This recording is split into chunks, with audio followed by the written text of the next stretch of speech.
ሌላ ጥያቄ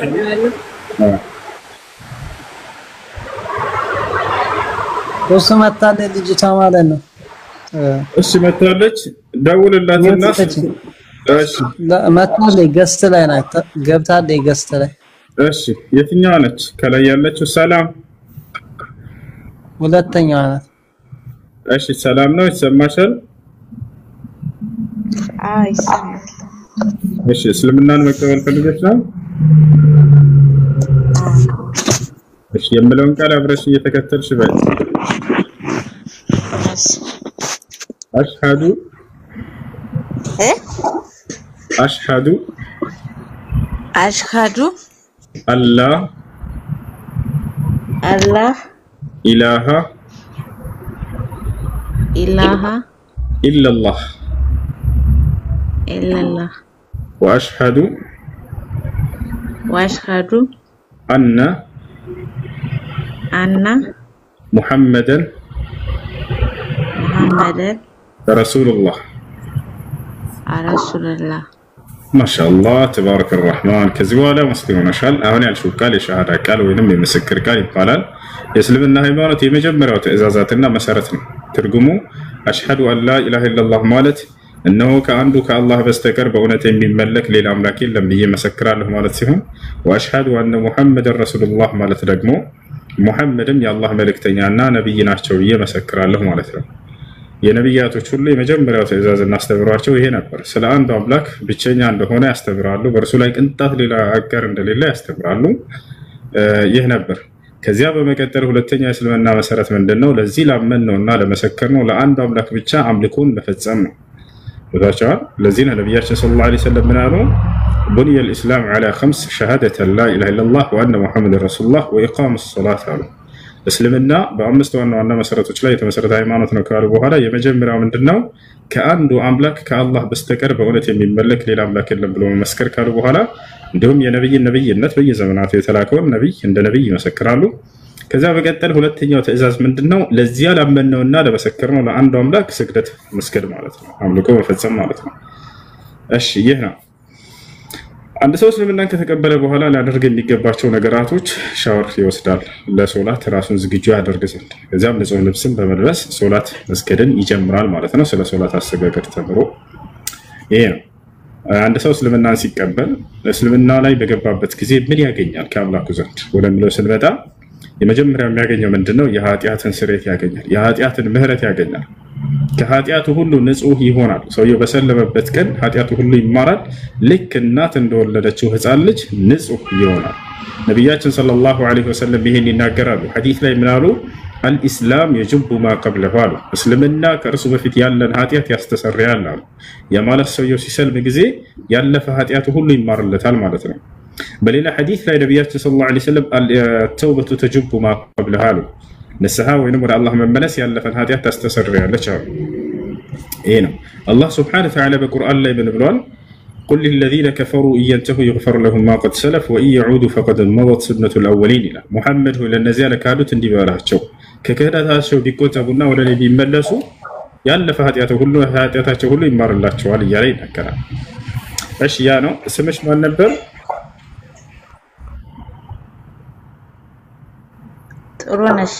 ጥሩ ነሽ። እሺ ስሙን መቀየር ካልፈለግሽ ችግር የለበትም። ስሙ መቀየር የምትፈልጊ ከሆነ ደግሞ ምርጫሽ ነው፣ እንቀይርልሻለን። ይቀየር ወይስ በዚሁ ይጽና? ይቀየር። እሺ ደስ የሚልሽ ስም አለ አንቺ የምትወጂው ወይንስ እኛ እንምረጥ?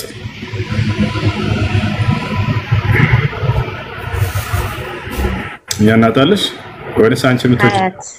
ሀያት። እሺ ደስ ይለኛል። ሀያት እንደውም ጥሩ ስም፣ ደስ የሚል ስም።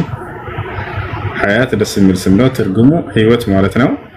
እንግዲህ ዛሬ ትክክለኛውን ህይወት ያገኘሽበት ቀን ነው። እዚህ ዓለም ላይ ትልቁ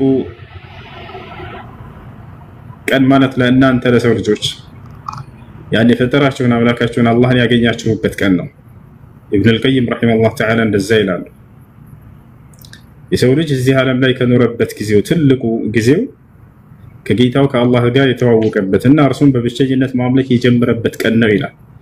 ሌላው ቀን ወላሂ የሙታንነት ቀን ነው። ነብያችን ሰለላሁ ዐለይሂ ወሰለም ሐዲስ ላይ ሲናገሩ ምን አሉ? مثل الذي يذكر ربه والذي لا يذكر ربه كمثل الحي والميت አሉ። ያ ጌታውን አላህን የሚያውቅና እርሱን የሚያወሳ እንዲሁም አላህን የማያውቅና እርሱን የማያወሳ ምሳሌያቸው ልክ እንደ ህያውና እንደ ሙታን ነው አሉ። ጌታውን አላህ Subhanahu Wa Ta'ala አውቆ እርሱን መገዛት የያዘ ሰው ህያው ነው እርሱ حتى ولو مات ቢሞትም እንኳን እርሱ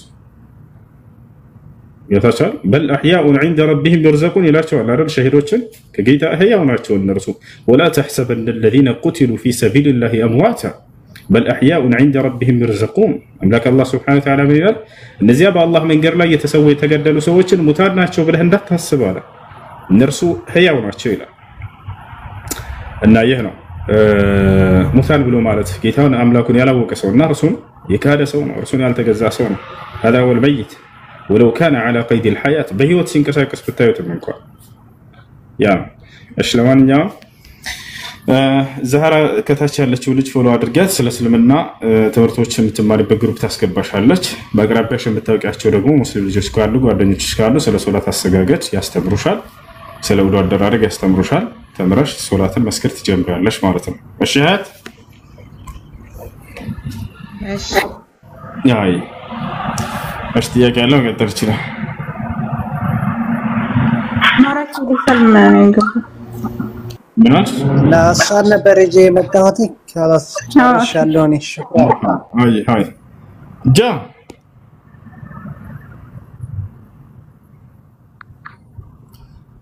جا بجاسم يتكفتها واشتياق له قدر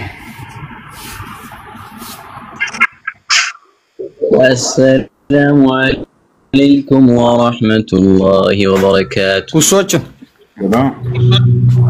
أهلا جاء بتسقوا يتملى الاسكنة. السلام عليكم. وعليكم السلام. تسقوا يبزال. أنا حبلي. كرمك. كم يخا؟ علو. دولا بزابك.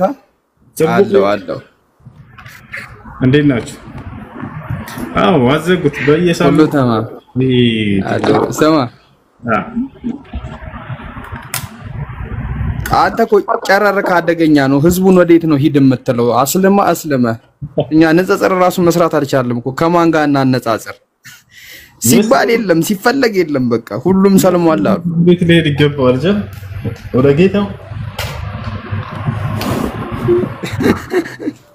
አይ አላህ ይጠብቅ ባለህበት እንኳን ደህና መጣ አሜን አሜን አሜን ጌታ ሰው ዘመን ይባርክ ዛሬው ቀን እኔ ነው እሺ ጥያቄ ያለው መቀጠል ይችላል ሁሱ እየሰማን ሰላም እንዴት ነው ሰላም አለይኩም ወራህመቱላሂ ወበረካቱ ወአለይኩም ሰላም ወራህመቱላሂ ወበረካቱ እንዴት ነው ሰላም ነው ያ ሰላም 10 ቀን ሆነኝ እኮ አስገቡኝ ያልኩኝ እሺ ኦኬ ያው በመጀመሪያ ደስ ብሎኛል አዲስ እህት አግኝቻለሁ ሀያት የምትባል አልহামዱሊላህ ከዛ ያው ወደ ጥያቄ ሲገባ ባለፈው ትንሽ ከእንትኖች ጋር ከክርስቲያኖች ጋር ውይይት ያደረግን ነበርና ስለንትን ጠይቂያቸው ነበር ስለ ዲቃላ እስከ 10 ትውልድ ድረስ ቤተ እምነት መግባት አይችልም ምናምን የሚል ነገር አንስቼባቸው ነበርና እና ምን አሉኝ እነሱ ቁርአንም ላይ ዲቃላን አትታዘዝ የሚላል አሉኝ ሱረቱል ቀለም ላይ ነው ምናምን እዛ ላይ አለ ብሎኝ አሁን ስለሱ የተወሰነ አስረዳኝ ነበር ሱረቱል ቀለም ነው ስለ አንድ ግለሰብ እንጂ ስለ በዝሙት ስለተወለዱ ልጆች ምን ታደርጉት አንዴ ማንጋ ነው ሱረቱል ቀለም ላይ አንድን ሰው ያለ አባት መወለዱን የተገለጸ ሰው አለ ያ በነገራችን ላይ ተአምር ነው ለነብዩ ሰለላሁ ዐለይሂ ወሰለም ተአምሩ እንዴት እንደሆነ አስረዳቸዋለሁ አላህ Subhanahu Wa Ta'ala ማንንም ያለ አባት የተወለደ ደበቅ የለም ማንንም ግን ያለ አባት ነው የተወለደው ብሎ ማንንም አልገለጸም ይሄን ሰው ብቻ ሲቀርብ ቁርአን ላይ ስለማን ነው ስለ አንድ ግለሰብ እንጂ ይሄ ስለ ሁሉም ልጆች አይደለም የሚያወራው ማን ነው ያአካል ይሄን የሚያውቃል ሱረቱል ቀለም ላይ የተጠቀሰው ያለ አባት እንደተወለደ የተገለጸ አካል አለ ለምን መገለጽ አስፈለገ ወደሚለው እንመጣለን ማን ነው ከዚህ በፊት ነገራቸዋለሁ ማን ነው የሚያቀለው? እሺ ወሊድ ኢብኑ ሙጊራ ይባላል። የኻሊድ ኢብኑ ወሊድ አባት ነው። ወሊድ ኢብኑ ሙጊራ ምንድነው? ያለ አባት የተወለደ ሰው ነው። ያለ አባት መወለዱን ግን አያውቅም ነበር። አባት እንዳለው ነበር የሚያውቀው። ገብታችኋል? እንዳለ የመካ ሰዎች የሚያውቁት አባት እንዳለው ነው። አባት እንደሌለው ማንና ማን የሚያውቀው? አላህ Subhanahu Wa Ta'ala እና እናቱ ያለ አባት መወለዷን ስለምታውቅ እሷ። ነገር ግን አንድ አልነገረችውም ነበር። አባት እንዳለ ያውቃል እሱ። ነብያችን ሰለላሁ አሁን ለምን አላህ ያለ አባት መወለዱን ያለ አባት እንደተወለደ ለመግለጽ ያለ አባት ስላቸው መሲሁ በተአምራዊ መንገድ ነው እሱን በዝሙት ከተወለዱ ልጆች ጋር አናገናኘው። አላህ Subhanahu Wa Ta'ala መሲሁን ያለ አባት ሲፈጥረው ጊዜ ተአምራዊ በሆነ መንገድ ፈጠረው እንጂ በዝሙት ከተወለደ አይነት ጋር አይደለም እሱ። ታውቃችኋል? አሁን እዚህ ቦታ ላይ ያለ አባት መወለዱን መግለጹ ለምን አስፈልገው ወደሚለው እንምጣ። ማን ነው የሚለውን ካወቃችሁ በኋላ ወሊድ ኢብኑ ሙጊራ ይባላል። ነብያችን ሰለላሁ ዐለይሂ ወሰለም አዛ ያደርጋቸው ነበር። እንከ አንተ الابتر እያለ አንተ ዘር የተቋረጠ እያለ ይሰድባቸዋል። ገብታችኋል አይደል?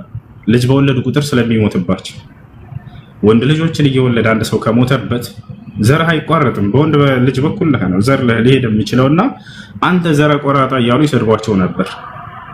ገብታችኋል? ቃሲምን ወለዱ፣ ሞተባቸው።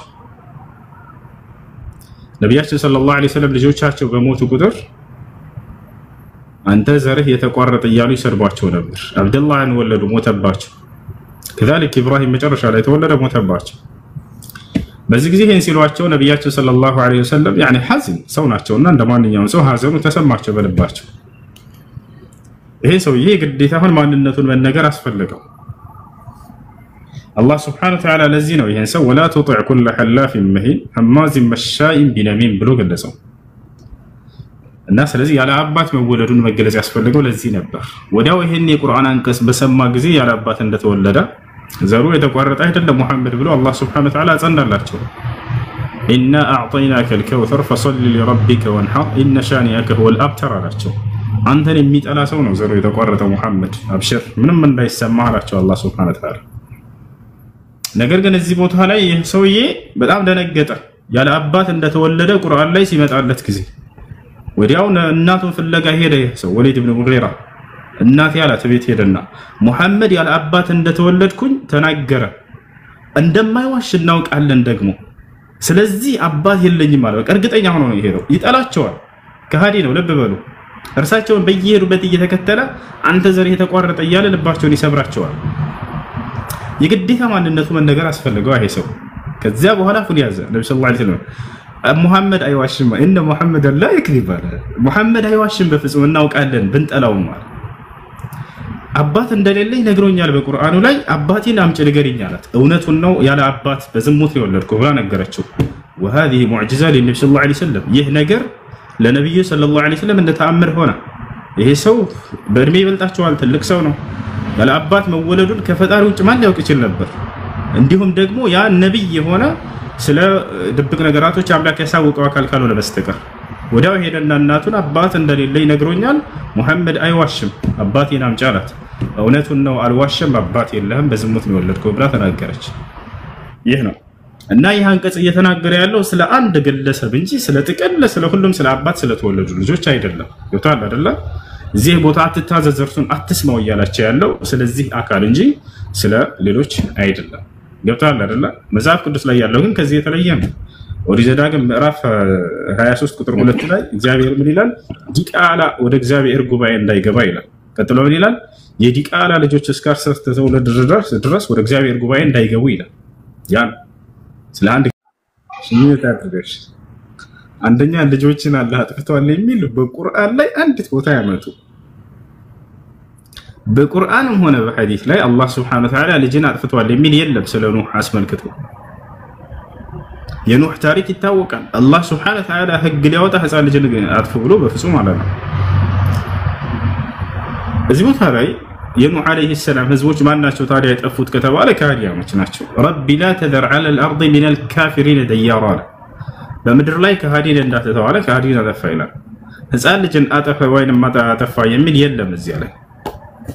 ቃል በቃል ህፃን ልጆችን ግደሉ የሚል ያለው መጽሐፍ ቅዱስ ላይ ነው። አንድ ቦታ ላይ እንዳይመስላችሁ በጣም በርካታ ቦታ ላይ አለ። እግዚአብሔር ህግ ያወጣል ህፃናቶችን ግደሉ እያለ ማለት ነው። እኔ ከራሴ አንዳች አልናገርም፣ እንዳነበብኩ እናገራለሁ። ንግግሬም ቀን ነው፣ በማስረጃ እንጂ አለማስረጃ እናገርምና ላሳያችሁ ማየት የሚፈልግ ካለ ማለት ነው። ህግን ያወጣል እግዚአብሔር ህፃናቶችን ግደሉ እያለ። እንግዲህ ህፃናት ምንድናቸው ከተባለ ንጹሃኖች ናቸው። ምንም የሚያውቁት ነገር የለም። ይታቻል አምላክ ህግን አውርዶ ንጹህ አይምሮ ላላቸው ለአቅመ አዳም ለአቅመ ሔዋን የደረሱ ማገናዘብ የሚችሉ የዛኔ ትእዛዙን ቢጥሱ እንዳው ግደሏቸው ቢል እሺ እንቀበል። እሱ አይምሮ የሌላቸውን ህፃናቶችን ብላቴናዎችን ይላል ጭራሽ። ወላሂ አረበኛው ላይ መጽሐፍ ቅዱስ ላይ ብትመጡ ነው ተደነግጣላችሁ። እቅትሉ አልአጥፋል الرضع ነው የሚለው እየጠቡ ያሉ ህፃናቶችን ሳይቀር ግደሏቸው ነው የሚለው። ይሄ ጥቅስ አንደኛ ሳሙኤል ምዕራፍ 15 ቁጥር 3 ላይ ያለው ማለት ነው። የሚጠቡ ህፃናቶችን ግደሏቸው ይላል። የሚጠባ ህፃን ልጅ ያውቃል። ንጹሃንን መግደል ነው ያረላ። ንጹሃንን የሚገድለው ማን ነው ከተባለ ታዲያ ኢየሱስ ክርስቶስ ዮሐንስ ወንጌል ምዕራፍ 8 ቁጥር አቤት ውሸት እያለ ነው። ወላሂ ውሸት አይደለም ማሳያ አለ። ኢየሱስ ክርስቶስ ንጹሃንን የሚገድለው ዲያብሎስ ነው እያለ ይናገራል። ደግሞ በጣም የሚያስደነግጠው እሱ ነው። ስለዚህ እግዚአብሔር ዲያብሎስ ነው ማለት ነው በኢየሱስ ክርስቶስ ንግግር መሰረት። እናንተ ግን አላቸው አይሁዶችን የአባታችሁን የአብርሃምን መንገድ እንደማይከተሉ እየነገራቸው ወቱሪዱና አን ተቅቱሉነኒ ወአና ኢንሳኑን ቀድ ከለመኩም ቢልሐቅ الذي سمعه من الله እኔ ከአምላኬ የሰማሁትን እውነት የምነግራችሁን ሰው ልትገድሉ ትፈልጋላችሁ። አብርሃም እንዲህ አላደረገም ካለ በኋላ እናንተ ግን የአባታችሁን የዲያብሎስን ስራ ማድረግ ትፈልጋላችሁ። እርሱ ከመጀመሪያው አንስቶ ነፍሰ ገዳይ ነበርና አለ። አያችሁ አይደል? ንጹሃንን የሚገድል ዲያብሎስ እንደሆነ ተናግሯል ኢየሱስ ክርስቶስ። ማን ነው ታዲያ ንጹሃንን ግደሉ እያለ ያለው? እግዚአብሔር። ህፃናቶችን ግደሏቸው እያለ። ስለዚህ እንደ መጽሐፍ ቅዱስ እግዚአብሔር ዲያብሎስ ነው ማለት ነው ከይቅርታ ጋር። ይሄ በማስረጃ እናሳያችሁ። አንድ ያውና ህፃናቶችን ግደሉ እያለ እግዚአብሔር ተመልከቱ እዚህ ጋር ሽማግሌውንና ጎበዙን ቆንጆይቱንና ህፃናቶችን ሴቶችን ፈጽማችሁ ግደሉ ይላል እግዚአብሔር። ያው ማን ይሄን ያለው? እግዚአብሔር ነው። ወደ ላይ ከፍ አድርግላቸው የሰራዊት ጌታ እግዚአብሔር ከሚለው አንደኛ ሳሙኤል ምዕራፍ 15 ቁጥር 3 አንደኛ ሳሙኤል ምዕራፍ 15 ቁጥር 3 ናቸው።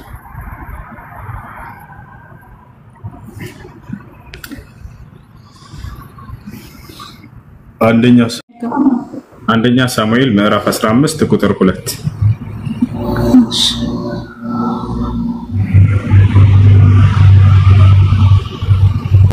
ቀዳማይ ነው ካለ ነው። ይሄ የመጀመሪያ ማለት አንደኛ ሳሙኤል ምዕራፍ 13 ምዕራፍ 13 ቁጥር ስንት? ቁጥር 2 ሁለትን መሰለኛ ወጣሽው። ሁለተኛ ሳሙኤል መሰለኛ ወጣሽው መጽሐፍ ይሄ ኦኬ እሺ ምዕራፍ 13 ቁጥር ስንት? ቁጥር 2 15 ነው። ምዕራፍ 15 ቁጥር 3 እሺ አሁን ከሁለት ጀምረሽ አንዴ የእግዚአብሔር ትእዛዝ እንደተሰጠው እንድናየው ዘንድ ያው ተመልከቱ። እዚህ ጋር ምን ይላል? የሰራዊት ጌታ እግዚአብሔር እንዲህ ይላል አለ። ባዩ ማን ነው? እግዚአብሔር ነው። እስራኤል ከግብጽ በወጣ ጊዜ አማሌቅ በመንገድ እየተቃወመ ያደረገበትን እበቀላለሁ። አሁንም ሄደህ አማሌቅን ምታ አለ እግዚአብሔር። ተመልከቱ። ያላቸውን ሁሉ ፈጽመህ አጥፋ፣ አትማራቸው፣ ወንዱንና ሴቱን፣ ብላቴናውንና ህፃኑን፣ በሬውንና አህያውን፣ ግመሉንና አህያውን ግደል እያለ ይናገራል። ህፃናቶችንና ብላቴናውን ግደሉ እያለ ነው። ማን? እግዚአብሔር። እንግዲህ ንጹሃኖችን የሚያስገድለው ታዲያ ማን ነው ሲባል ጊዜ ዮሐንስ ወንጌል ምዕራፍ 8 ቁጥር 40 ላይ ያወጣዋል። ንጹሃኖችን የሚያስገድለው ማን ነው? ዲያብሎስ ነው። ኢየሱስ ክርስቶስ ራሱ ይንገራል።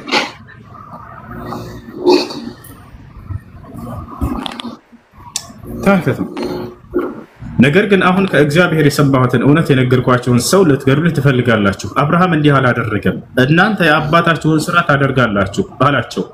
እኛ እስከ ዝሙት አልተወለድንም፣ አባት አለን፣ እርሱም እግዚአብሔር ነው አሉት። ወረድ አድርጌው ኢየሱስም አላቸው እግዚአብሔርስ አባታችሁ ከሆነ በወደዳችሁኝ ነበር። እኔ ከእግዚአብሔር ወጥቼ መጥቻለሁና እርሱ ላከኝ እንጂ ከራሴ አልመጣሁም። ወረድ አድርጌው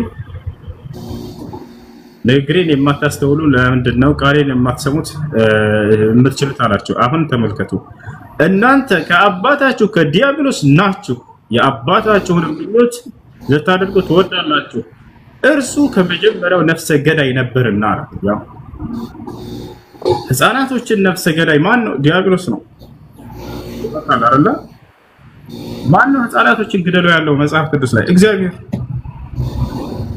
ስለዚህ እንደ መጽሐፍ ቅዱስ አምላክ የሰይጣን ለብሷል ማለት ይቻላል። በዚህ ነፍሰ ገዳይ ማን ነው ህፃናቶችን የሚገድል ብለን ኢየሱስን ብንጠይቀው ያው ዲያብሎስ ነው አለ። ወታቻውና እዚያ ጋር ደግሞ እግዚአብሔር ራሱ ቃል በቃል ህፃናቶችን ግደሉልኝ ይላል፣ ሴቶችን ግደሉልኝ ይላል። ሴትና ህፃን አይወድም እግዚአብሔር እንደ መጽሐፍ ቅዱስ ግደሏቸው ብሏል። አላህ ይስጣን። ይሄን ይመስላል። እሺ እንደመሆኑ በእስልምና ከተባለ ነብዩ ሰለላሁ ዐለይሂ ወሰለም ቃል በቃል لا تقتلوا طفلا صغيرا ولا امرأة ولا شيئا كبيرا ብለዋል። አደራ ህፃናትን እንዳትገሉ፣ ሽማግሌን እንዳትገሉ፣ ሴቶችን እንዳትገሉ ብለዋል። እግዚአብሔር ምን አለ? ህፃናቶችን ግደሉ፣ አደራ ሴቶችን ግደሉ፣ ሽማግሌን ግደሉ ብለዋል። ይሄ ነው። እሺ ሌላ ጥያቄ አለ አንተ? ጀዛከላህ። ሌላኛው ጥያቄ ይቅርታ አድርግልኝ፣ እዚህ ጋር ይቅርታ አድርግልኝ፣ ግን ከመጀመሪያው ታስነብበን ይሄን ኩመካው እንዲያቆም ማለት ነው። ስለማቀው ነው እንትኑና ውሸት እያወራ እንደሆነ ከመጀመሪያው ከተነበበ 1900 ሰው ውሸታም እንደሆንክ ይታወቃል። ከመጀመሪያው ይነበብ። ያወራቱ ውሸት ውሸት እኔ ልግለጠው፣ አንተ ያልከውን እኔ ልግለጥና ማለት ነው። እኔን በትልቁ አድርገኝ፣ ከመጀመሪያው ጀምሬ ላስነብብህ። አስነብበኝ፣ እኔን በትልቁ አድርገኝ ላሳይህ። ለምን ትዋሻቸዋለህ? እሺ ቆይ አንዴ ተረጋጋ። እኔ ላሳይህ። እሺ ታሳየና ተረጋጋ። እሺ አሁን ምን ልታስረዳኝ ነው? ላሳይህ። ብዙ ማውራት አይፈልግም። አንተ ውሸት ዋሻ አይደል? አንተ ውሸት ዋሻ፣ እኔ ደግሞ ውሸትን በቃ አቁመውና እኔን በትልቁ አድርገኝ። የመጀመሪያው ጀምሬ ላስነብብህ ሁሉን ማለት ነው። አይ ሻብ ችግር የለም። ያ ትልቁ አብሽ አይ ኦኬ አንዴ ጠብቀኝ ትንሽ እንትን ላውጣ።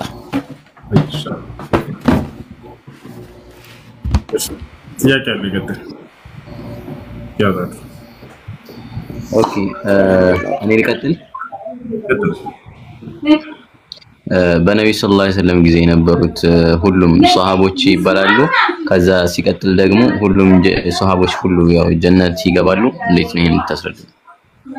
እሺ الصحابة بلو مالت كل من رأى النبي صلى الله عليه وسلم وآمن به ومات على ذلك ولم ارتد عن دين الإسلام فهذا صحابة بلو مالت عندي وررك عندي قتاسو تعال سند مداش وشتام هلو يالك يزم مالكو شجر الله أنا سلاني كبر أعتقدكم النازي لأنه شتام مالك بيه قال لما أبشر ما عندهم سومتوني بسبب مسألة ترايد لما بتشابيين ومن نقرأته يجي راسي لا أدافع عن نفسي وليس لي وقت أن ندافع عن نفسي سلا راسي مكلاكل بكثير لي قال أتفهم الشيء طراد الله الزجار السونة قرت أساستال تشجر الله وندزي على إنما سلا لا تشجرنا أكبر أتذكر تلل قصناته ألا بثير نجر أدمياته كله ندل فول ونده يدور لو أنا جام من نبري جمرنا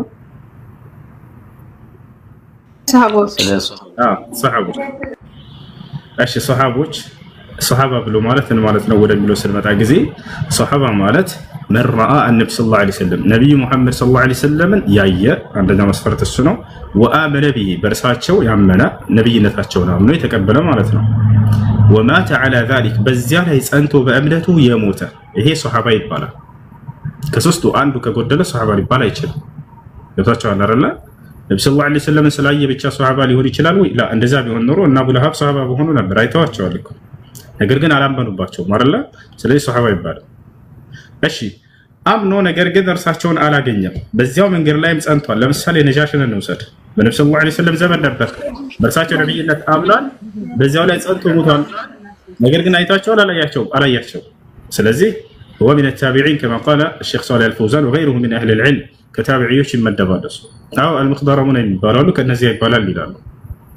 እና ያ ነው ልክ እንዲሁ ደግሞ አምኖ አይቷቸው ነገር ግን ሙርተድ ቢሆን ያ ሰው የሷሃባ ይባላል። በዚያው ላይ ጸንቶ ካልሞተ لا ሷሃባ ይባላል። الصحابي هو من آمن بالنبي صلى الله عليه وسلم ورأى النبي صلى الله عليه وسلم ومات على ذلك ولم يرتد عن دين الإسلام.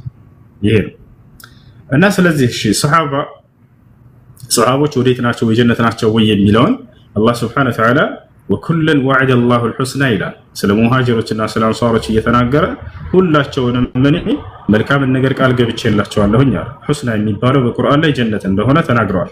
ለለዚነ አሕሰኑ አልሑስና ይላል። ለነዚያ መልካም ለሰሩ ሰዎች ሑስና ወይንም ጀነትን ቃል ገብቼላቸዋለሁ ብሎ አላህ እንደተናገረው።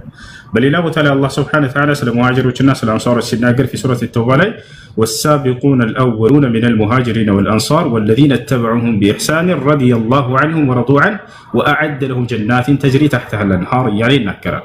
እነዚያ ቀዳሚዎቹ የመጀመሪያዎቹ ሙሃጅሮችና አንሷሮች ለእነርሱ ገነትን አዘጋጅቼላቸዋለሁኝ ይላል እና ይህ ነው በጥቅሉ እነዚህ አካሎች የጀነት እንደሆኑ እናምናለን። ነገር ግን አንድን አካል በተናጥል ነጥሎ ለመጥራትስ ያ በቁርአንና በሐዲስ ላይ ስሙ በተናጥል የተጠቀሰውን በተናጥል እንጠራለን።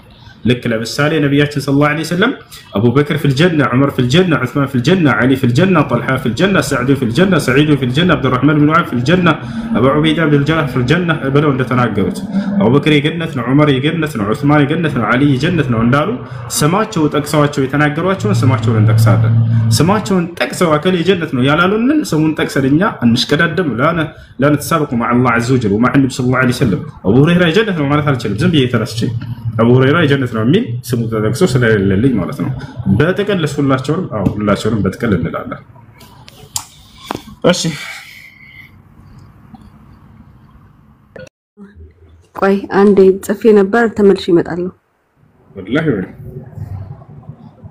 እሺ አድሚኖች ካላችሁ በተራ አስገቧቸው።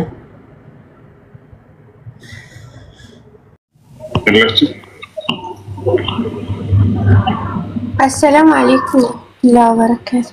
وعليكم السلام ورحمة الله وبركاته. أنا ጥያቄ ሴሊ ጥቁርን ቀለም ስትቀባ ቀይኝ ሌላ ካረሽ ግራም ሴት ጥቁርን ቀለም ብትቀባ ወንዱም ልጅ ቀለም ቢቀባ ፀጉሩን ችግር የለው ከማጥቆሪያ ውጭ። ማጥቆሪያ ነብያችን ሰለላሁ ዐለይሂ ወሰለም ሐዲስ ላይ ሲከለክሉናል غيروا هذا الشيء وجنبوه السواد አሉ። አቡበክር ሲዲቅ ረዲየላሁ ዐንሁ አባታቸውና ፀጉሩን ልንቀይርለት ነበር ብለው ሲጠይቋቸው ፀጉሩን ቀይሩለት በምትፈልጉት ከለር፣ ጥቁር ከለርን ግን አርቁት ብለው ተናገሩ። ስለዚህ ማጥቆሪያ ክልክል ነው። በሌላ ሐዲስ ላይ ነብያችን ሰለላሁ ዐለይሂ ወሰለም ምን አሉ? سيأتي في آخر الزمان قوم يخضبون بالسواد فهؤلاء لا يجدون رائحة الجنة. ወደፊት ቂያማ በሚቀርብ ጊዜ ከትውልዶቼ ፀጉራቸውን ጥቁር ቀለም የሚያቀልሙ የሚነቅሩ ሰዎች በብዛት ይመጣሉ አሉ። እነዚህ ሰዎች የጀነት ሽታ ያገኙ ብለው ተናገሩ። የጀነት ሽታ ያገኙ የሚለው ቃል ሰውየው እንደው ጀነትን አይገባም ማለትም ለማለት ሳይሆን ያ ወንጀል ከተላለፈ ወንጀል መሆኑን ለመግለጽ የሚጠቀሙት የሆነ ቃል ነው፣ የገነት ቃል ነው። ይሄንን ካደረክ ቤት ድርሽ አትልም ይሉናል አይደል? እናትና አባቶቻችን ግን ያስገቡናል። ለምንድን ነው ያን ቃል የሚናገሩት ታዲያ? ያን ነገር እንዳናጠፋና እዚያ ነገር ላይ እንዳንወድቅ ትኩረት እንድንሰጥ የገነት ቃልን እየተጠቀሙ ከፈቻል። ከዛልክ ልክ እንዲሁ ነብያችን ሰለላሁ ዐለይሂ ወሰለም ሐዲስ ላይ የሆነን ወንጀል አንስተው ይሄን ያደረገ የጀነትን ሽታ አያገኝም ካሉ፣ ይሄን ያደረገ ለይሰ ሚኒ ከኔ አይደለም ካሉ፣ ከፈቻል ይሄን ያደረገ የተረገመ ነው ካሉ ያ ነገር የሚያስረዳን ምንድነው? ከታላላቅ ወንጀል መሆኑን ለመግለጽ ነው። እሺ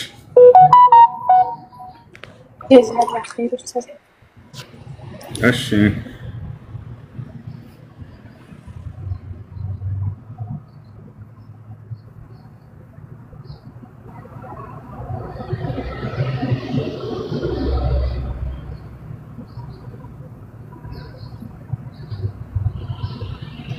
እሺ ጥያቄ አለ ቀጥል።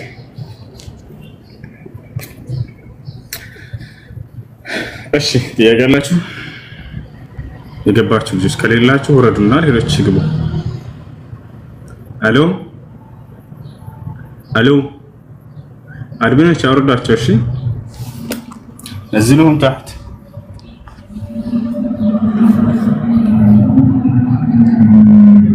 እሺ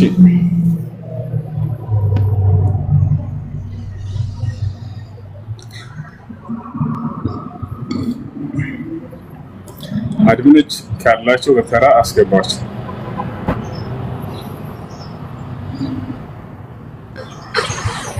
አዩብ ና አዩብ እንጥራው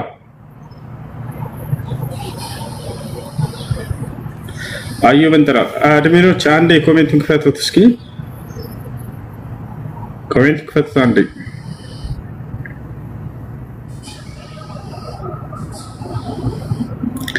እሺ ኮፒ ሊንክ አይታየኝም። ስንት ደርሳችኋል? ኮፒ ሊንክ አንድ ኮሜንት ላይ ጻፉልኝ እስኪ ከታያችሁ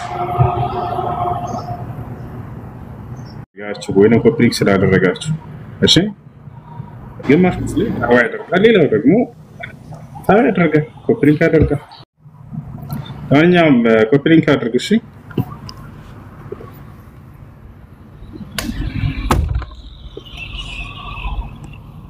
የገባችሁ ካላችሁ ማውራት ትችላላችሁ። ያ ሰላም ያ ሰላም ያ ሰላም ያ ሰላም ያ ሰላም። እሺ ወአለይኩም ሰላም። አዩብ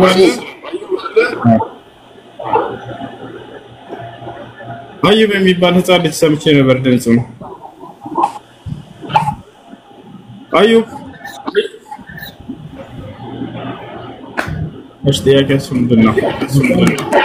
ልጅ ያላችሁ ወላጆች ብታመጧቸው ደስ ይለኛል በጣም። ሌሎች አርአያ ሌላ ህፃን ልጅ ሲያይ ህፃን ልጅ በትምህርት ሳይሆን በማየት ነው የሚታነጸው።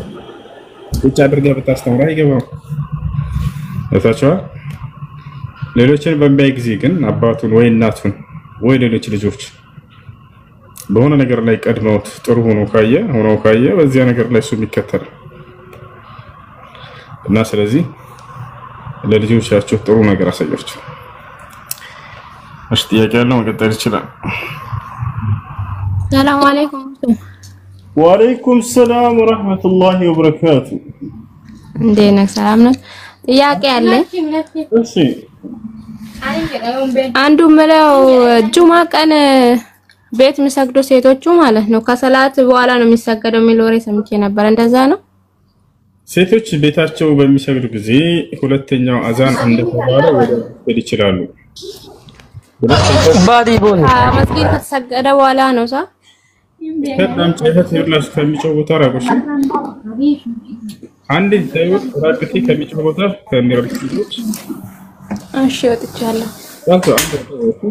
አንበስ ሴት ልጅ ሶላት ቤቷ ከሆነ የምትሰግደው የጁሙዓ ቀን መስገድ ያለባት ሶላቱን መስጂድ ከተጠናቀቀ በኋላ ነው ወይ? አይደለም። ሁለተኛው አዛን እንደተባለ ወዲያው መስገድ ትችላለች። ኹጥባ እስኪደረግ መስጂድ እስኪያበቃ መጠበቅ አይጠበቅባት። እሺ ጀዛኩሙላህ። ጓደኛዬ ጥያቄ ያላት ሌላው። እሺ ሰላም አለይኩም ወራህመቱላሂ ወበረካቱ። እንዴት ነህ? ወአለይኩም ሰላም ወራህመቱላሂ ወበረካቱ። እኔ ጥያቄ ባለፈው የሆነ እንደዚህ ቁርአን ምናምን ያልደረሳቸው ሰዎች አይቆሙባቸው ምናምን ስትል ሰምቼ ነበር። አሁን ለምሳሌ እኔ ቤተሰቦች የኔ ክርስቲያን ናቸው አያውቁም።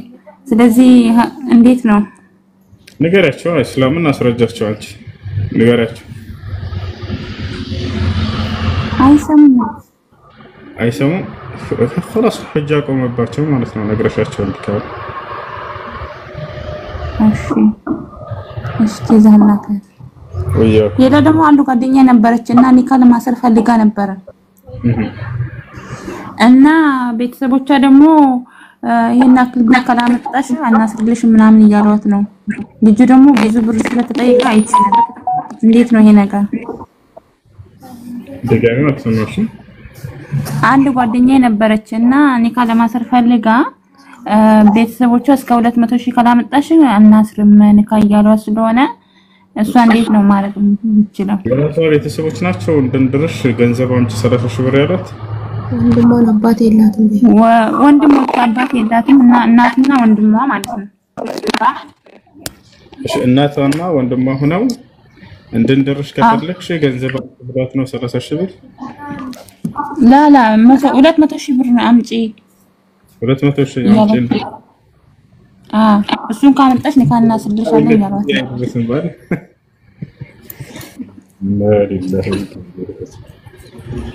ግዴታቸው ነው እንደ እስላም የመዳር ወንድም ግዴታው ነው የመዳር። በዚህ ነገር ላይ ገንዘብ ከፈለገ የሐራም ገንዘብ ነው እንዳትሰጠው በተሰውታቸው። ሸሪዓ ፍርድ ቤት እንዴት ነው ማስረው? እሺ ሸሪዓ ፍርድ ቤት ነው የምታሰረው ወይስ ታናሽ ወንድም አለ የመጨረሻ እሱ ማሰር ይችላል? ስንት አመቱ? ትልቅ ነው ማለት ልጆች አባት ነው። ይችላል ማሰር ይችላል እሱ። እሺ ጀዛከላህ ወያ እሱም ቢካለ ሸሪዓ ዝም ብሎ ማሰር ይችላል። አጎትም ማሰር ይችላል። እሺ ጀዛከላህ አመሰግናለሁ።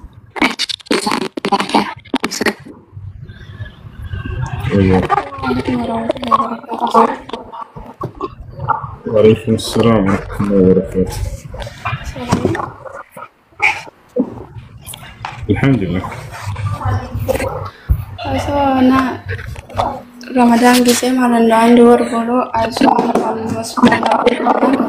ወር ብሎ ሳይሶም ወጣ። እንዴት ይታያል? ደጋማ አይሰማም።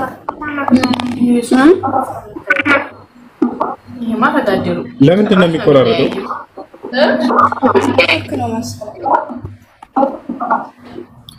እሺ ልጆች አንዴ ኮፒ ሊንክ አድርጉ። ሲያስጠላ ሁሌ ኮፒ ሊንክ አድርጉ ምናምን አይን ዲዋና ታረድ መረበል ካባ።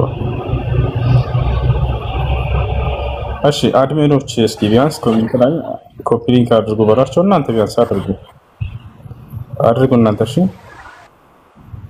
ሰላም አለይኩም። እሱ የሷ እኮ ነው ያንተ አይደለም ቆራራጥ። እሺ ጥያቄሽ ምንድን ነው? ሁሴኒ ጥያቄ ዱዓ ስታረግ ማለት ነው ሁሉ ጊዜ በአንድ ላይ የሆነ የምትፈልገው ነገር ይኖራልና ሁሉ ጊዜ ዱዓ ታረጋለህ። ለዛ ነገር ምላሽ ማይሰጠው ከኛ ስህተት ነው ወይስ ምንድነው? በዚህ ነገር ትንሽ ነብያችን ሰለላሁ ዐለይሂ ወሰለም ሐዲስ ላይ ምን አሉ? ይስተጃቡ ለአሐዲኩም ማ ለም የቁል ደዐውቱ ፈለም ይስተጀብ ሊ። አንዳችሁ ዱዓውን ተቀባይነት ያገኛል። ዱዓ አድርጌ ተቀባይነትን አላገኘሁም እስካላለ ድረስ አለ። ዱዓ ተቀባይነት እንዲኖረው ሌላኛው ምንድነው? የቂን ኑሯችሁ ዱዓ ማድረግ كما قال النبي صلى الله عليه وسلم ادعوا الله وانتم موقنون بالاجابه። አላህ እንደሚቀበላችሁ እርግጠኛ ሆናችሁ ለምኑት ጠይቁታል።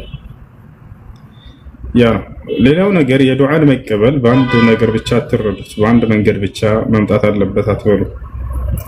ዱዓ ስታደርጉ ጊዜ ወይ የጠየቃችሁት ነገር በቀጥታ ሊመጣላችሁ ይችላል። አንደኛ ጊዜውን አሁን በፈለጋችሁበት ጊዜ ሊመጣላችሁ ይችላል። ሁለተኛ ያ ነገር ዘግይቶ ሊመጣ ይችላል። አሁን ቢሰጣችሁ ያ ነገር ለእናንተ ጥሩ ላይሆን ይችላል። ወደፊት ቢሰጣችሁ ግን ለእናንተ የተሻለ ሊሆን ይችላል። አላህ ሱብሓነሁ ወተዓላ ወዐሳ አን ተክረሁ ሸይአን ወሁወ ኸይሩን ለኩም ወዐሳ አን ቱሒቡ ሸይአን ወሁወ ሸሩን ለኩም አለ።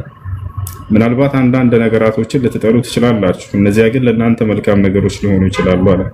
አንዳንድ ነገራቶችን ልትወዱ ትችላላችሁ፣ እነዚያ ደግሞ ለእናንተ መጥፎና ጎጂ ሊሆኑ ይችላሉ አለ።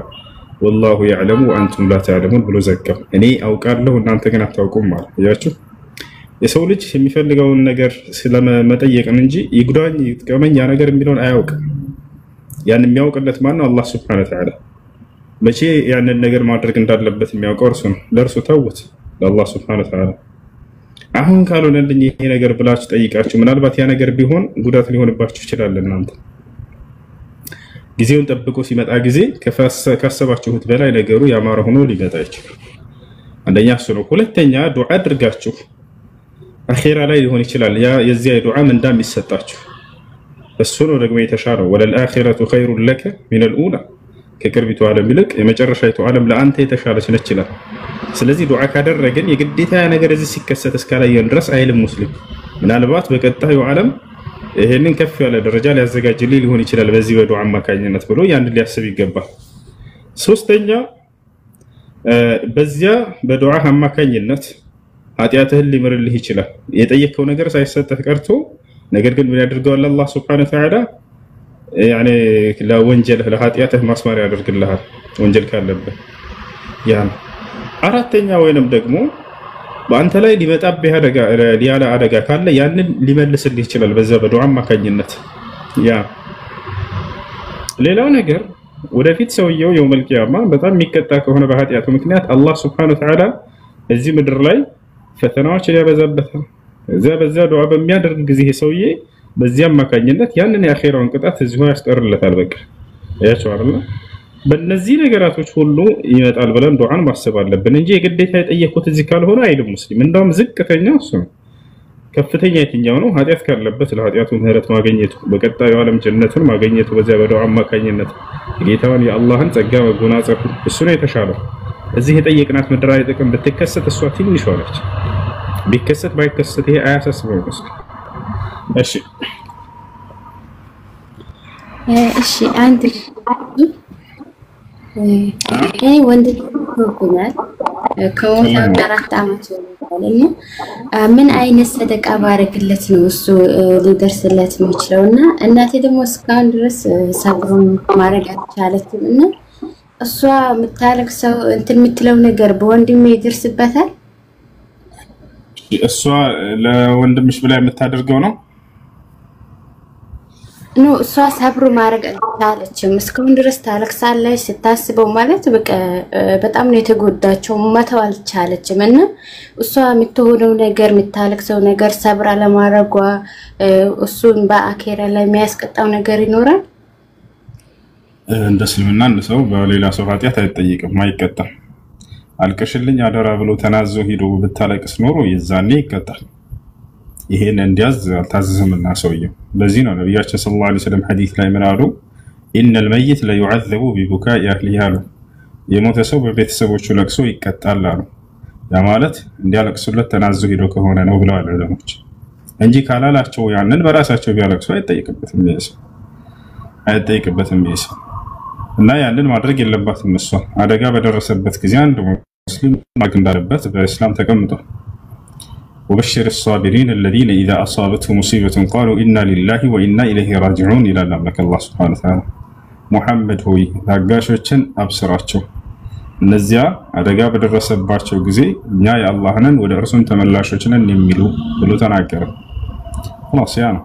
ስለዚህ ሞት ለማንም የሚቀር ነገር አይደለም እና ሁላችንም በምንሞትበት ጊዜ አለ። ያ ጊዜ ደረሰና ልጄ ሞተ ብላ ሰብር አድርጋ ከአላህ ዘንድ احتساب እያደረገች ምንዳን መጠበቁ የተሻለ ነው እንጂ ለዚያ ነገር እሷ እያለቀሰች እያዘነች መኖሩ ተገቢ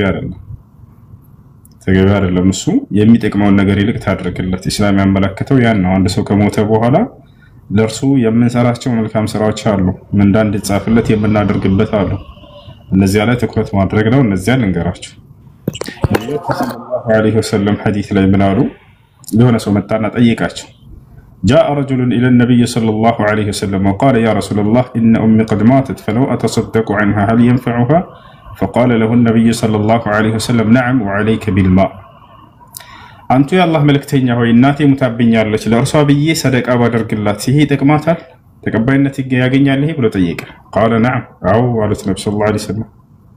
سلزي لمتبت كالبلو عند سو እናተ ለቶን ትችላለች፣ አባተ ሊሆን ይችላል፣ አያተ ሊሆን ይችላል፣ ወንድም አጎትህ የምታውቀው ሰው ሊሆን ይችላል፣ ጓደኛ ሊሆን ይችላል። ወጣቻለና ለዚያ ነይታችሁ ዱዓ በእስማን ሰደቃ ብታደርጉለት ተቀባይነት አለው። ሰደቃ ሲባል ማንኛውም የሚበላ የሚጠጣ የሚለበስ ማንኛውም ስጦታ የሆነ ገንዘብ ሊሆን ይችላል፣ ማንኛውም ነገር በዚያ ሰው ስም ነይታችሁ በልባችሁ የሰደቃ ምንዳ ለዚያ ሰው እንዲደርስ ብላችሁ ነይታችሁ ለደሃ ብታበሉ አላህ Subhanahu Wa Ta'ala ለዚያ ሰው እንዲደርስ ያደርግላችሁ። እሺ ያን ስራ እንደሰራ ለርሱ ብለን ሰደቃ እንዳደረግን ይደርሰዋል ወይ እንዲያውቅ ይደረጋል ወይ የሞተ ሰው ከተባለ አዎ ያውቃል።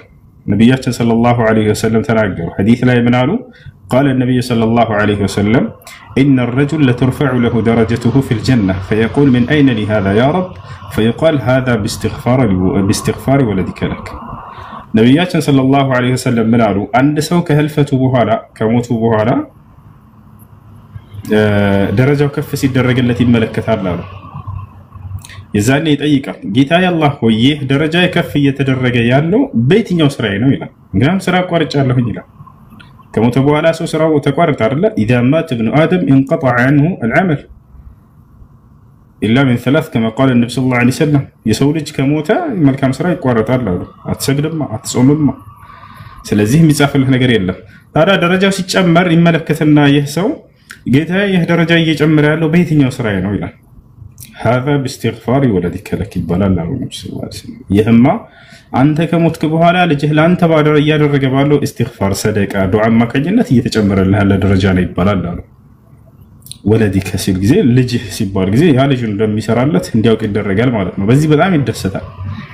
ስለዚህ የሞተባቸው ቤተሰብ ካለ ማልቀስ ሳይሆን የሚጠቅመው ማዘን ሳይሆን የሚጠቅመው ለእርሱ ብላችሁ ነይታችሁ መልካም ስራ መስራት ነው የሚጠቅመው። እዚያ ላይ ነው ትኩረት ማድረግ ያለባችሁ። ነብያችን ሰለላሁ ዐለይሂ ወሰለም ትኩረት እንድታደርጉ የፈለጉትም በዚያ ላይ ነው። በሌላ ሐዲስ ላይ قال النبي صلى الله عليه وسلم سلوا لأخيكم التثبيت فإنه الآن يسأل. وفي رواية أخرى قال النبي صلى الله عليه وسلم استغفروا لأخيكم فإنه الآن يسأل. በነብያችን ሰለላሁ ዐለይሂ ወሰለም ጊዜ ሆነ ሰው ሞተና እንዴ ከተቀበረ በኋላ ነብዩ ሰለላሁ ዐለይሂ ወሰለም ምን አሉ? ሰሉ ለአኺኩም التثبيت فإنه الآن يسأل አሉለት። ለዚህ ለወንድማችሁ ጽናትን አላህ እንዲለግሰው በቀብር ጥያቄ ላይ ጸሎት አድርጉለት፣ እርሱ አሁን የቀብርን ጥያቄ ይጠይቃልና አሉ። አያችሁ ዱዓ ማድረግ ጸሎት ማድረግ ለሞተ ሰው እንደሚቻል ከዚህ እንረዳለን። በሌላ ሐዲስ ላይ ለሌላ ሰው ምን አሉ? استغفروا لأخيكم فإنه الآن يسأل አሉ። ለዚህ ለሞተው ወንድማችሁ ምህረትን ተማጸኑለት፣ እርሱ አሁን የቀብርን ጥያቄ ይጠይቃልና አሉ። አያችሁ ዱዓ፣ ኢስቲግፋር፣ ሰደቃ እንደሚቻሉ ከነዚህ ማስረጃን ይዛለን ለሞተ ሰው። ሌላ የሚቻል መልካም ስራ ምንድነው? ሐጅና ዑምራ። جاءت امرأة إلى النبي صلى الله عليه وسلم وقالت يا رسول الله إن أمي قد ماتت أفأحج عنها وأعتمر عنها؟ فقال لها النبي صلى الله عليه وسلم نعم حجي واعتمري عنها. ነብያችን ሰለላሁ ዐለይሂ ወሰለም ጋር መጣችና አንድ ሴት ጠየቀች፣ አንተ የአላህ መልእክተኛ ሆይ እናቴ ሞታብኛለች፣ ለእርሷ ብዬ ሐጅና ዑምራ ባደርግላት ይበቃል ብላ ጠየቀች። فقال لها النبي صلى الله عليه وسلم نعم አዎ ይበቃል፣ ስለ እርሷ ብለሽ ሐጅና ዑምራ አድርግላት አሉ። ስለዚህ እነዚህ አምስት መልካም ስራዎች ማስረጃ የመጣባቸው የሆኑ ናቸው። እሺ ለማን ነው የምትሰግዱት?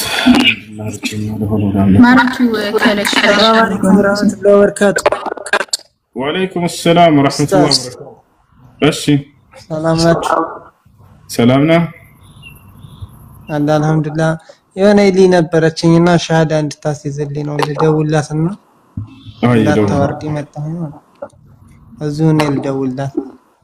አይ እሺ ሌላ ጥያቄ ያለው መቀጠል ይችላል። የጨረሳችሁ ልጆች እንወርድ ዳውሪና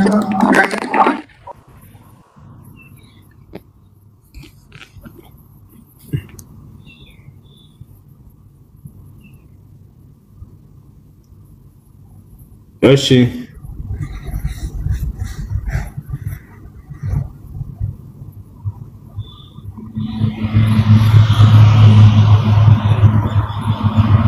አይሰማም። ተማል ዶሪ ቀጥይ ጥያቄሽ ማማዬ። እሺ ዶሪ ጥያቄ አለሽ? ዶሪ ነው ምን?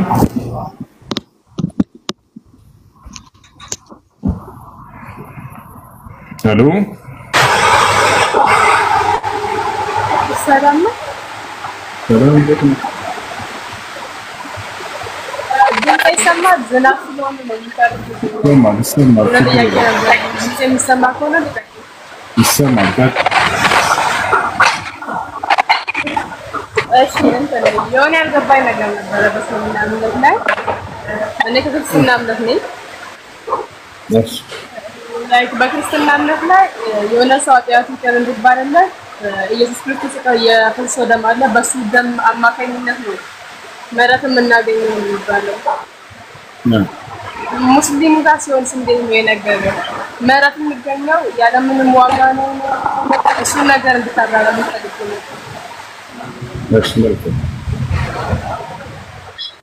እሺ በንስሐ ነው ባጭሩ።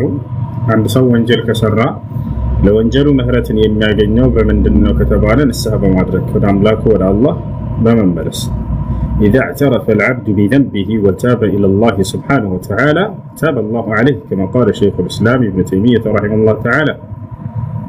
عند سو وانجل هاتيات آمنوا ستتن دسرانو ودا أملاك نسها كادرقة مهرة كتماتزانا الله مهرة يادرق لتا هنا አምላክ የሰው ልጅን ኃጢአት ለመማር የግዴታ አንድ ንጹህን አካል መገደል መሰቀል አይፈልግም። የሰው ደም አይፈልግም። አምላክ የሰው ደም በፍጹም አይፈልግም። እግዚአብሔር የትኛው ላይ እኔ ለኃጢአታችሁ ስርየት የኢየሱስ ክርስቶስን ደም እፈልጋለሁ አላለም።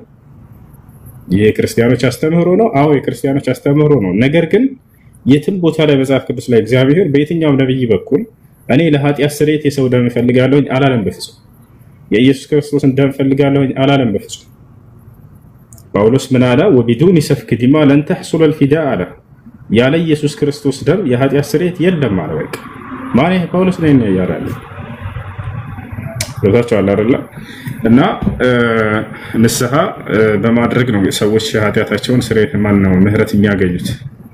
ሕዝቅኤል ምዕራፍ 18 ቁጥር ምዕራፍ 20 ቁጥር 18 ላይ ምን ይላል?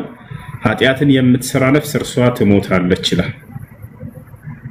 ያ አባት የልጁን ኃጢአት አይሸከምም፣ ልጁም የአባትን ኃጢአት አይሸከምም ካለ በኋላ ኃጢአትን ያደረገች ነፍስ ከኃጢአቷ ብትመለስ ንስሐ ብታደርግ ማለት ነው በህይወት ትኖራለች እንጂ በፈጽሞ አትሞትም ይላል።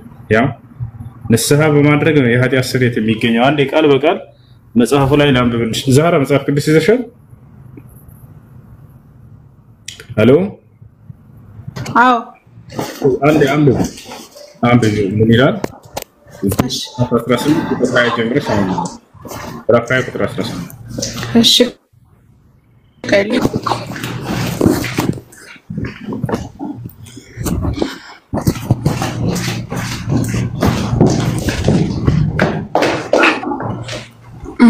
ልክፈት ሶሪ አንዴ ወደ ክላስ ሄድ يا سلام يا سلام يا سلام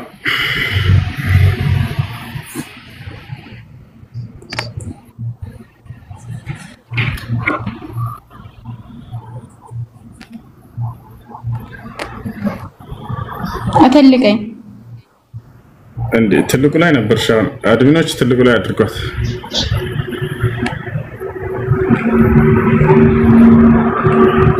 ለሙሐመድ ተሰግዳላችሁ ወይ? ላ ለሙሐመድ አንሰግድም ሰለላሁ ዐለይሂ ወሰለም። እርሳቸውም ሆን እኛ ለአንዱ አምላክ ለአላህ ነው የምንሰግደው። ለእርሳቸው የሰገደ ሰው ሙስሊም አይደለም። ነብዩ ሙሐመድ ሰለላሁ ዐለይሂ ወሰለም ኢነሁ ላ የርከዑ ሊ ለእኔ አይሰገድም ብለዋል። ወኢነማ የርከዑ ሊላሂ ዐዘ ወጀል ለላቀው ለአንዱ አምላክ ለአላህ ብቻ ነው የሚሰገደው ብሎ አስተምረዋል። ያው እና እዚህ ጋር ምን ይላል መሰረሽ? ይታይሻል እንትን አለሽ ዳራ ያው እና ምን ይላል? እናንተ ግን ልጅ የአባትን ኃጢአት ለምን አይሸከምም ትላላችሁ? ልጅ ፍርድና ቅን ነገርን ባደረገ ወዛዜን ሁሉ ባደረገ ጊዜ ፈጽሞ በህይወት ይኖራል። ተቀበሉ ይላል። አንዴ ዝቅ አድርገው ኃጢአትን የምትሰራ ነፍስ ትሞታለች አለ። ልጅ የአባቱን ኃጢአት አይሸከምም፣ አባትም የልጁን ኃጢአት አይሸከምም። የጻድቁ ጽድቅ በራሱ ላይ ይሆናል፣ የኃጢአተኛውም ኃጢአት በራሱ ላይ ይሆናል አለ። አየህ ቀጥሎ አሁን ሰዎች የኃጢአትን ስርየት እንደሚያገኙ መጽሐፍ ቅዱስ ሊያስተምር ነው። ሰዎች የኃጢአትን ስርየት እንደሚያገኙ ሲያስተምር ምን አለ? ኃጢአተኛው ካደረጋት ኃጢአት ሁሉ ቢመለስ ያው ንስሐ ቢያደርግ ማለት ነው፣ ትእዛዜን ሁሉ ቢጠብቅ ፍርድንና ቅን ነገርን ቢያደርግ ፈጽሞ በህይወት ይኖራል እንጂ አይሞትም ማለት ነው። አይሹ አንድ ሰው የኃጢአት ስርየት በራሱ እጅ ላይ ነው ያለው። ወጣን ያም ምንድነው? ከኃጢአቱ መመለስ ነው፣ ንስሐ ማድረግ ነው። ከዛ በኋላ ኃጢአቱ ይሞራል። ይሄ ነው ነብያቱ ተስተማሩት። ጳውሎስ ወጣና የነብያትን ትምህርት ተሻረ፣ የነብያትን ትምህርት ተቃወመ። ምን አለ? ያለ ኢየሱስ ክርስቶስ ደም የኃጢአት ስርየት የለም አላቸው። ተመልከቱ ነብያቱ ተስተማሩት። ሰውየው ንስሐ ካደረገ ከኃጢአቱ ከተመለሰ የኃጢአት ስርየት እንደሚያገኝና ምህረት እንደሚያገኝ በህይወት እንደሚኖር ፈጽሞ እንደማይሞት ተናግሯል። ይሄ ነው እሺ። ስለዚህ ለኃጢአት ተብሎ የሚከፈል ዋጋ የለም። በነፃ ነው የሚገኘው ምህረት መሰጠት ብቻ ነው ማለት ነው።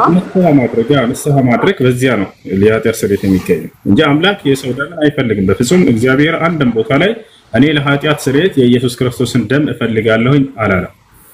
እሺ ከነሙሴ ጊዜ ጀምሮ ለምሳሌ የነሱ ኃጢአት ሲሰራ ምናምን ነገር ለሰራው ኃጢአት የነፍስ አባት ተብሎ በኃጢአታቸው መጠን ተቀጥቶ የሆነ ደም ፈሶ ነው ብቻ ደም ወርዶ ነው ምህረት የሚገኘው። በብሉይ ኪዳን ጊዜ ማለት ነው። እሱ ሌላ ነው። አሁን ስለ ሰው ደም እያወራን ነው። ስለ ኢየሱስ ክርስቶስ ደም የሚለውን እያወራን ነው። እኔ ስለ ኢየሱስ ክርስቶስ አይደለም። እኔ ማወቅ የፈለኩት ስለ ክርስትና ነው አይደለም፣ እስልምና ላይ ያለውን ነገር ነው። በጣም ጥሩ። አሁን እዚህ ጋር ደም በመፍሰስ የኃጢአት ስርየት ይገኛል ወይ የሚለው ለምሳሌ ምጽዋት ምንድነው ለድሃዎች ለምስኪኖች አለ አይደለ?